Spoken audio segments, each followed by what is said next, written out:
Hello दोस्तों, कैसे हो सभी। और मैं उम्मीद करता हूं कि आप सभी अच्छे होंगे एंड स्वस्थ होंगे साथियों।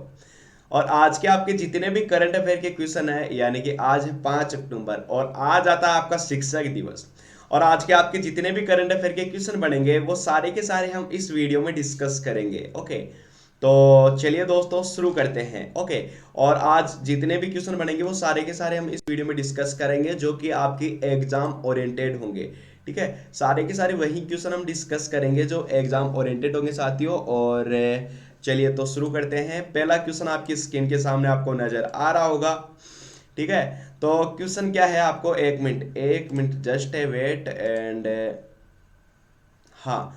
तो पहला क्वेश्चन आपकी स्क्रीन के सामने यह है कि निम्नलिखित में से किस राज्य की येदियुरप्पा सरकार में संस्कृति और पर्यटन मंत्री आपके सीटी रवि ने अपने पद से इस्तीफा दे दिया है, यह आपको बताना है। और देखेगा, पहली बात तो यहाँ पे बी एस येदियुरप्पा आया है। येदियुरप्पा आते ही आपका आंसर क्या हो जाता है यहाँ पे कि भाई आपका इसका कर्नाटका होगा। कर्नाटका क्यों होगा, क्योंकि येदियुरप्पा जो सरकार है, यानी कि सीएम है आपके कर्नाटका के, सीएम है बी एस येदियुरप्पा। और अब आप पूछो कि भाई बी एस येदियुरप्पा सीएम है तो गवर्नर कौन है यहाँ के, वजुभाई वाला है। ठीक है, और इसी के साथ भाई यहाँ पे कर्नाटका का लिंगानुपात कितना हो जाएगा, 973 हो जाएगा। और केरल राज्य आया है तो केरल का लिंगानुपात कितना है, तो आप बोलोगे भाई आपका 1084 है। और केरल के जो सीएम है वो आपके पिनरई विजयन हो जाएंगे। और आपके आरिफ मोहम्मद खान यहाँ के गवर्नर हो जाएंगे। और साथ ही साथ बात आई है गुजरात की, तो गुजरात के सीएम कौन है भाई, तो आप बोलोगे गुजरात के जो सीएम है विजय रूपाणी है। और दूसरी बात आती है यहाँ पे कि गुजरात का जो लिंगानुपात है, ओके, वो 919 आपने बता दिया है ना। और इसी के साथ और भी आपको चीजें पूछी जाती है, जैसे कि लिंगानुपात आपने बता दिया। ओके, और गुजरात के सीएम विजय रूपाणी बता दिया। और भी वहां पे यहाँ पे नेशनल पार्क आपको याद रखना है। गुजरात में कौन सा नेशनल पार्क है, गिर नेशनल पार्क है, यह तो सबको पता है। लेकिन इसके अलावा भी और इंपॉर्टेंट चीजें जो कि आपकी एग्जाम के लिए बनती है वो भी मैं आपको बताऊंगा साथियों। ठीक है, तो देखिएगा, इसका तो आपने बता दिया। आपका आंसर क्या हो जाएगा भाई, आपका तो आपका कर्नाटका हो जाएगा। ठीक है, और अब मैं आपको बताऊंगा बिहार के जो सीएम है वो कौन है, तो मैं बताना चाहूंगा नीतीश कुमार। नीतीश कुमार आपके बिहार के सीएम हो जाएंगे और गवर्नर आपकी फागू चौहान हो जाएगी। ठीक है, और साथ ही साथ बिहार में कौन कौन से नेशनल पार्क है, तो आप क्या बताओगे भाई, तो आप बोलोगे बिहार में बहुत सारे नेशनल पार्क है। कौन कौन से, वाल्मीकि है, विक्रमशिला है एंड गौतम बुद्ध अभ्यारण्य है। और कर्नाटका में बांदीपुर हो गया, नागर हॉल हो गया, अंसी हो गया, बन्नेगट्टा हो गया, कुंद्रेमुख हो गया, और तुंगभद्रा जो नेशनल पार्क है वो आपके कर्नाटका में है। अब आप पूछोगे भाई केरल से कोई दुश्मनी है क्या भाई तुम्हारी, भाई केरल से मेरी दुश्मनी क्यों होगी, केरल का भी मैं बता दूंगा। तो केरल में कौन कौन से मेरे साथियों, आपका साइलेंट वैली है, पेरियार है, अनामुदाई है, एर्नाकुलम है, पराम्बीकुलम है, और इडुक्की अभ्यारण्य कहाँ पे आपका केरल में है साथियों। ठीक है, जहाँ के सीएम आपके पिनरई विजन है। ठीक है, तो ये सारी चीजें आपकी रिलेट करती है आपके एग्जाम से और पूछा जाता है। अगला क्वेश्चन आपके सामने है, आपको बताना है। भाई पूछा गया है भाई H D F C bank के ने, H D F C bank के जो आपके chief marketing officer Ravi Santanam को वर्ल्ड की विश्व सॉरी वर्ष की वर्ल्ड की मोस्ट इन्फ्लुएंस सीएमओ की सूची में शामिल किया है, तो आपका 39 हो जाएगा। सॉरी 39 आपका करेक्ट आंसर हो जाएगा साथियों। और देखिएगा, इसके बारे में बताना बहुत ही आवश्यक है साथियों, क्योंकि पूछा जाता है। तो आप क्या बताओगे कि विश्व के 50 सबसे प्रतिभाशाली सीएमओ की सूची में एचडीएफसी बैंक के chief marketing officer Ravi Santanam को फोर्ब्स की वर्ल्ड मोस्ट आपका इन्फ्लुएंशियल सीएमओ सूची में यानी कि 39वां स्थान मिला है। यह बहुत बड़ा अचीवमेंट होता है अपने आप में, जो कि आपने बताया। और इसी के साथ H D F C bank की बात आती है। कौन है आपके H D F C bank के सीईओ, तो आप बोलोगे आपके आदित्य पुरी, इसके आपके मतलब वो हो जाएंगे, सीएमडी हो जाएंगे आदित्य पुरी। और कब करी गई थी इसकी स्थापना, 1994 में एचडीएफसी बैंक की स्थापना करी गई थी। ये भी आपको याद रखना है, पूछा जाता है भाई। अगला क्वेश्चन आपके सामने है, आपको बताना है कि भाई निम्नलिखित में से किसके द्वारा प्रकाशित डाटा के मुताबिक वित्त वर्ष 2020 में देश के क्षेत्रीय ग्रामीण बैंकों को 2206 करोड़ रुपए का शुद्ध घाटा हुआ है, तो वो आपका नाबार्ड हो गया है ना।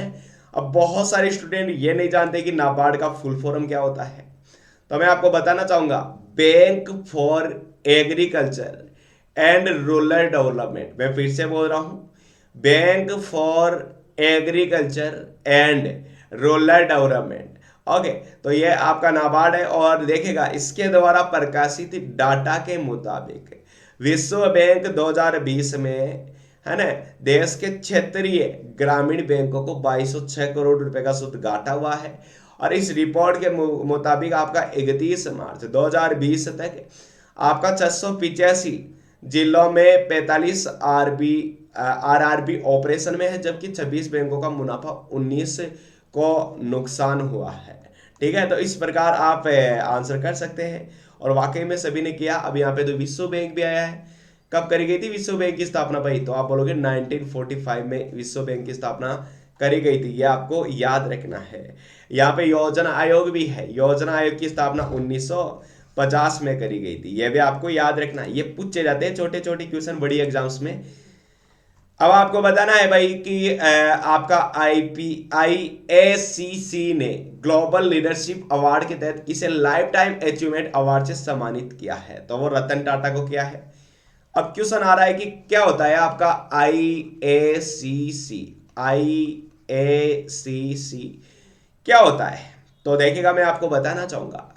जो आपका IACC है वो Indo American chamber of commerce होता है। ओके, तो आपको याद रखना है, ये पूछा जाता है। और बहुत ही बेहतरीन तरीके से आपने आंसर किया है, रतन टाटा। अगला क्वेश्चन आपके सामने है भाई। आपको बताना है कि आपके NS बॉस, कौन से boss? SN boss, national centre basic sciences के वैज्ञानिकों ने किस बीमारी को पैदा करने वाले गैस्ट्रिक रोगाणुओं का पता लगाने के लिए नया ब्रेथ प्रिंट खोजा है? तो देखिएगा मेरे साथियों, इस क्वेश्चन का आंसर आपका अल्सर हो जाएगा। क्या हो जाएगा? अल्सर आपका करेक्ट आंसर हो जाएगा। याद रखना है, पूछा जाता है। ओके, अब हम बढ़ते हैं अगले क्वेश्चन की तरफ। आपको बताना है कि भारत ने सतह से सतह मार करने वाली परमाणु क्षमता से लेस किस बैलिस्टिक मिसाइल के नए प्रसंस्करण हाल ही में सफल परीक्षण किया है? तो वो आपका कौन सा हो जाएगा भाई? शौर्य। मैं बताना चाहूंगा इस क्वेश्चन का आंसर आपका शौर्य हो जाएगा। साथ ही साथ इस क्वेश्चन के बारे में बताना भी मैं आवश्यक समझूंगा कि भारत ने सतह से सतह मार करने वाली परमाणु क्षमता से लेस बैलिस्टिक मिसाइल शौर्य के नए संस्करण का ओडिशा के बलासोर में हाल ही में सफल परीक्षण किया है। और शौर्य मिसाइल के आ जाने से मौजूदा जो मिसाइल सिस्टम है उसको मजबूती मिलेगी। और यह मिसाइल पनडुब्बी से लॉन्च करे जाने वाली बैलिस्टिक मिसाइल का जमीनी रूप है। तो ये चीजें आपकी एग्जाम से रिलेट करती है और आपको पूछ ली जाती है। अब हम बढ़ते हैं अगले क्वेश्चन की तरफ। अगला क्वेश्चन यह है मेरे प्यारे साथियों, आपको बताना है कि भाई रेल मंत्री पीयूष गोयल ने हाल ही में हिंदुस्तान चैम्बर ऑफ कॉमर्स के कौन से वार्षिक सत्र को संबोधित किया? तो वो आपका 74वां हो जाएगा। कौन सा हो जाएगा? 74वां। और यहाँ पे रेल मंत्री आया है। तो रेल मंत्री तो आपको पता ही है, पीयूष गोयल यहाँ पे है। कौन आपके रेलवे बोर्ड के चेयरमैन? तो आप बोलोगे आपके VK यादव, विनोद कुमार यादव आपके रेलवे बोर्ड के चेयरमैन हो जाएंगे। और सर्वप्रथम रेलवे की शुरुआत 1853 में करी गई थी और लॉर्ड डलहौजी का शासनकाल था। लॉर्ड डलहौजी ने 1848 से लेकर 1856 तक शासन किया था। यह सारी चीजें आपको कहीं ना कहीं एग्जाम्स में रिलेट करती है और आपको पूछ ली जाती है और आप बता भी देते हैं। इसी के साथ अब हम बढ़ते हैं नेक्स्ट क्वेश्चन की तरफ। अगला क्वेश्चन यह है, आपको बताना है कि बिहार चुनाव के लिए मधु महाजन और आपके BR बालाकृष्णन को किस विशेष और पर्यवेक्षकों के रूप में नियुक्त करा गया है? ओके, तो ये थोड़ा अच्छा क्वेश्चन है और मैं उम्मीद करूंगा कि आप सभी आसानी से आंसर करेंगे। तो क्या हो जाएगा भाई? आपका चुनाव आयोग हो जाएगा ना इसका आंसर है। चुनाव आयोग की मैं बात करूं तो आर्टिकल 324 से लेकर 329 में इसी के बारे में बताया गया है। और संविधान के 15 में इसी का जिक्र किया गया है। हमारे जो चुनाव कमिश्नर है वो आपके सुनील अरोड़ा है, ये भी आपको पता है। ठीक है, और साथ ही साथ नीति आयोग की स्थापना 1 जनवरी 2015 में करी गई थी। अमिताभ कांत इसके CEO है, अध्यक्ष आपके PM होते हैं। ये सारी चीजें आपको पूछी जाती है। बिहार की बात करी गई है तो बिहार का लिंगानुपात 918 है। बिहार के CM नीतीश कुमार और गवर्नर फागू चौहान है।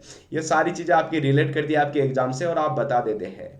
अगला क्वेश्चन आपके सामने है, आपको बताना है भाई। पूछा तो ये गया है कि आपको 5 अक्टूबर को विश्व भर में कौन सा दिवस मनाया जाता है? तो वो आपका विश्व शिक्षक दिवस हो जाएगा। और राष्ट्रीय शिक्षक दिवस 5 सितंबर को मनाया जाता है। यह भी आपको याद रखना है, ठीक है। और इसी के साथ अब हम बढ़ते हैं अगले क्वेश्चन की तरफ। अगला क्वेश्चन आपके सामने है कि भाई ट्यूनीशिया की ओंस जवेउर फ्रेंच ओपन के प्री क्वार्टर फाइनल में पहुंचने वाली कहाँ की पहली महिला खिलाड़ी बन गई है। तो वो आपके सऊदी अरब की है साथियों, मैं बता देता हूँ। और चीन के साथ आपका कौन सा शक्ति सेना अभ्यास, हैंड इन हैंड। चीन के साथ कितनी सीमा, 3488 किलोमीटर की सीमा लगती है। तो ये सारी चीजें आपकी कहीं ना कहीं रिलेट करती है। और दोस्तों यदि आपको वीडियो अच्छा लगा हो तो आप लाइक करिएगा, शेयर करिएगा, और जिन्होंने अभी हमारे यूट्यूब चैनल को सब्सक्राइब नहीं किया है तो वो सब्सक्राइब कर दीजिएगा। और साथ ही साथ एक चीज मैं आपको और बताना चाहूंगा, जिन्होंने ये एप्लीकेशन अभी डाउनलोड नहीं किया है, ये वाला एप्लीकेशन, तो आप अभी प्ले स्टोर पे जाके एप्लीकेशन डाउनलोड भी कर सकते हैं। तो थैंक यू सो मच साथियों, आपको वीडियो काफी अच्छा लगा होगा। धन्यवाद, जय हिंद, जय भारत, एंड टेक केयर साथियों, ठीक है। अब हम मिलेंगे अगले वीडियो में।